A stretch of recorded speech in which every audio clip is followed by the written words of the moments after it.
सभी दर्शकों को मेरा नमस्कार।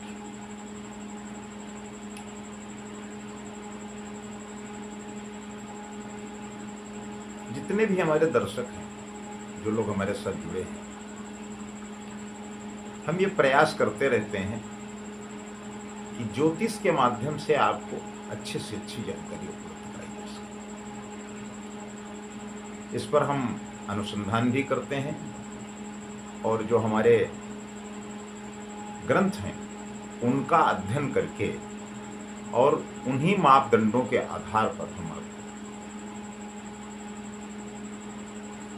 आपके अनुकूल, आपके प्रतिकूल क्या कुछ कैसा रहेगा, इसको बताने का प्रयास करते हैं। तो जैसे हमारे यहाँ मंत्र, तंत्र, यंत्र, कई साधन हैं हमारे पास जो हमें कामयाबी की ओर ले जाने में सहायक सिद्ध। उसी क्रम में हम आपको एक जानकारी देने का प्रयास कर रहे हैं और यह जबरदस्त कामयाबी का रहस्य। भौतिक संपन्नता का क्षेत्र हो या आध्यात्मिक कामयाबी, किसको मिलती है? जिसमें उसे पाने की योग्यता हो।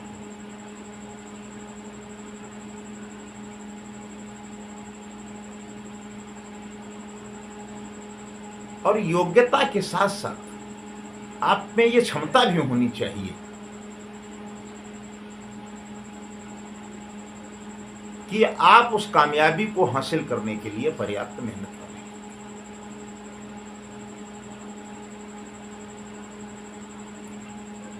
अब बल या शक्ति उस समग्र और सम्मिलित क्षमता को कहते हैं जिसमें तीनों बल यानी धन, ज्ञान और बाहुबल, अगर तीनों प्रकार के बल शामिल हों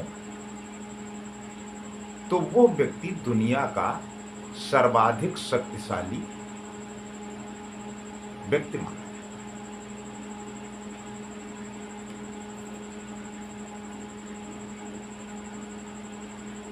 जिनके पास पर्याप्त संग्रह है, पर्याप्त संचय है, धन बल, ज्ञान बल और बाहुबल,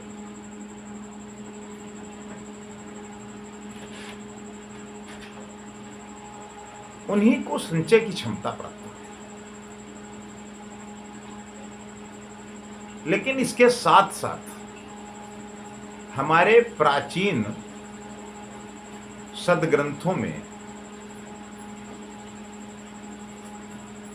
ऐसे विलक्षण मंत्र दिए गए हैं जिनको सिद्ध करके आप जिंदगी के हर क्षेत्र में भरपूर कामयाबी हासिल करने की क्षमता रखते हैं। है क्या? ये जो मंत्र हैं ये पूरी तरह से ध्वनि विज्ञान पर आधारित है।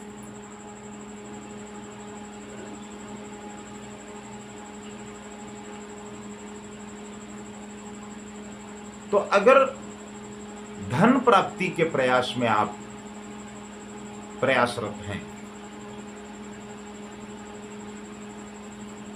तो उसके लिए मंत्र अलग, ज्ञान के लिए अलग और बाहुबल के लिए अलग, ये तीनों प्रकार के मंत्र अलग।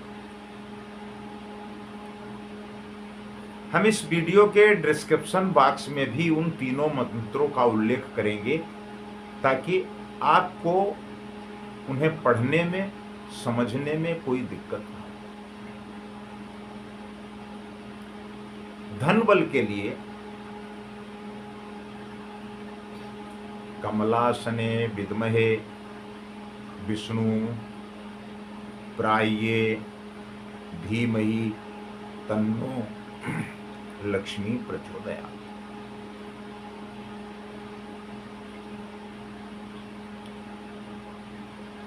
ये धन बल के लिए आप प्रयोग कर सकते हैं। ज्ञान बल के लिए हंस वाहिनी विद्महे ज्ञान प्रादनाय धीमहि तन्नो सरस्वती प्रचोदयात्। और बाहुबल के लिए नरसिंहाय विद्महे वज्र नखाय धीमहि तन्नो नरसिंह प्रचोदयात्। ये 3 मंत्र तो हैं, बहुत सार्थक हैं, बहुत कारगर हैं, लेकिन आप कैसे इनका प्रयोग करेंगे, क्या जप विधि होगी, और उस जप विधि के आधार पर आप इसमें कितना सफल होंगे, यह आपके ऊपर निर्भर करता है।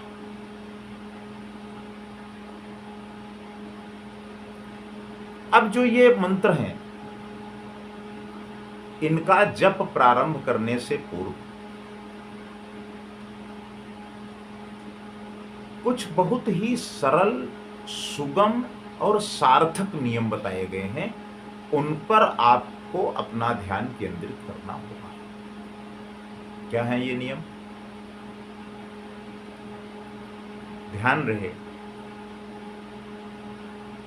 मंत्र जप की सारी सफलता, एकाग्रता आपकी श्रद्धा पर निर्भर होती है। नंबर 2, पूर्व या उत्तर दिशा में मुख करके पद्मासन में कमर सीधी करके बैठें।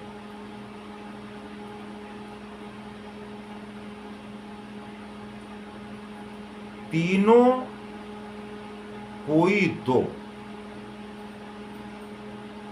आवश्यकता के अनुसार मात्र एक मंत्र का जप करने से पूर्व अनिवार्य रूप से तिगुनी मात्रा में गायत्री जप आवश्यक है। कहने का अभिप्राय, अगर आप धन बल के लिए एक मंत्र का जप करना चाहते हैं, तो जो मंत्र का लक्ष्य निर्धारित आप करेंगे, उस लक्ष्य का 3 गुना पहले गायत्री जप,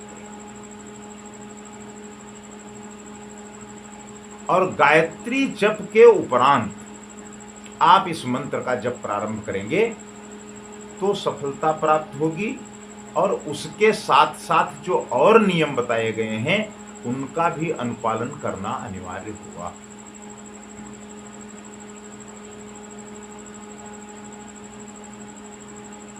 अब आप ऐसा भी कर सकते हैं कि जैसे ज्ञान बल वृद्धि के लिए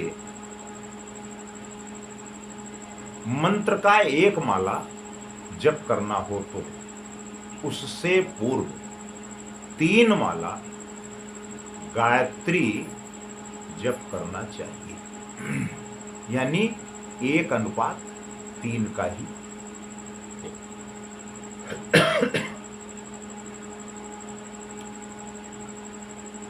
जप के लिए बाहरी और आंतरिक दोनों पवित्रताएं बहुत ही अनिवार्य हैं।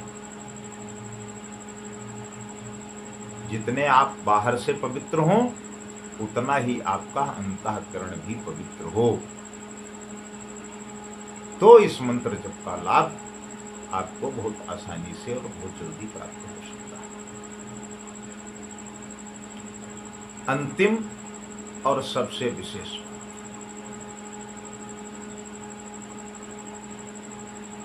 कोई भी मंत्र जप का लक्ष्य आप लें, तो हम सारी बातें आपको बता चुके हैं कि आपको क्या क्या करना है।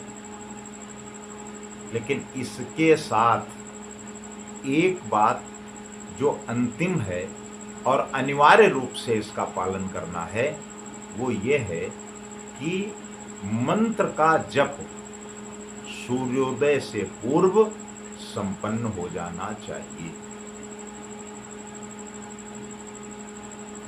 यानी कि ब्रह्म मुहूर्त में उठकर स्नान, ध्यान, प्राणायाम अपनी नित्य क्रिया करके और आप जप प्रारंभ करेंगे। और ध्यान रहे कि जप की मात्रा इस हिसाब से आप रखेंगे कि वह जप सूर्य उदय से पूर्व ही संपन्न हो जाए, पूर्ण हो जाए। अंदर और बाहर दोनों की पवित्रता अनिवार्य है, पूरी श्रद्धा और पूरी निष्ठा अनिवार्य है। तो इससे क्या प्राप्त होगा आपको, ये तो हम आपको पहले ही बता चुके हैं, लेकिन एक बार पुनः बता देते हैं कि यह आपकी कामयाबी का बहुत ही जबरदस्त उपाय है। आप इसको करके देखें। हमारे कई लोगों ने इसको किया है और लोग कर रहे हैं और कहते हैं कि मुझे इससे लाभ प्राप्त हुआ है। तो जो हमारे प्राचीन ग्रंथों में ऋषियों द्वारा विधियां दी गई हैं, उनका हमें लाभ उठाना चाहिए। ये बहुत अनिवार्य है और यही हमारी सनातन संस्कृति है, यही हमारी धर्म है। आज के लिए बस इतना ही। आगे और किसी नए बिंदु के साथ आपसे पुनः मिलेंगे। तब तक के लिए नमस्कार।